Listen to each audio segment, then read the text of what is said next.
இயேசு கிறிஸ்துவின் நாமத்தினால் உங்களுக்கு என் அன்பின் நல்வாழ்த்துக்கள். இந்த நாளில் இந்த வேளையில் ஆண்டவருடைய வார்த்தையை பகிர்ந்து கொள்வதனால ரொம்ப சந்தோஷம். இந்த மாதத்தில் அன்பை குறித்து நம்ம ஆண்டவருடைய வார்த்தை வெளிப்படுவதனால கர்த்தரை ஸ்தோத்தரிப்போம். ரோமர் 5ஆம் அதிகாரத்தில் 8வது வசனம்.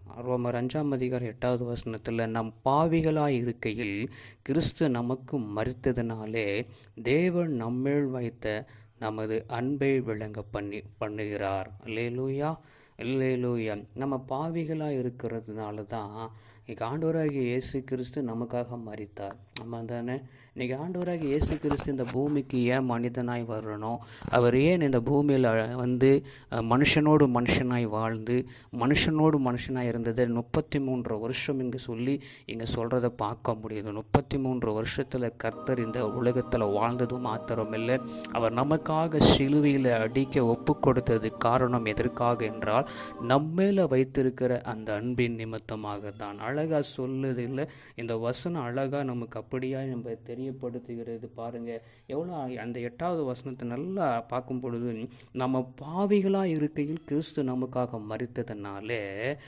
தேவன் நம்மேல வைத்த தமது அன்பை விளங்க பண்ணுறார். பாருங்கள், இன்றைக்கி எத்தனையோ உலகத்தில் எத்தனையோ பேர் இருக்கிறாங்க, தாய் தகப்பனார் சகோதர நண்பர்கள் நிறைய நம்ம நேசிக்கிறவங்க எல்லாரும் இருக்கலாம். அவங்களாம் நம்ம மேலே வைத்திருக்கிற அந்த அன்பை விளங்க பண்ணுகிறதுக்கு என்ன செய்கிறாங்க?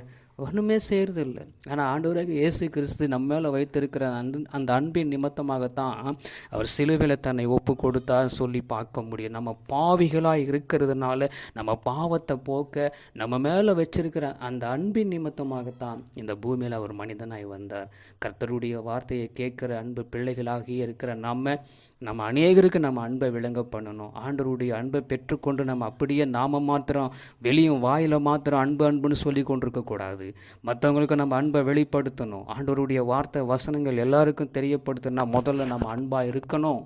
இன்றைக்கி அன்பாக இன்றைக்கி இருக்க முடியவில்லை. எல்லாரையும் பார்க்குறப்ப ஒரு கோபம் நமக்குள்ளே எரிச்சல் வருவதுக்கு காரணம் நமக்குள்ளே இயேசுவின் அன்பு இல்லாமல் போனதுனால தான்.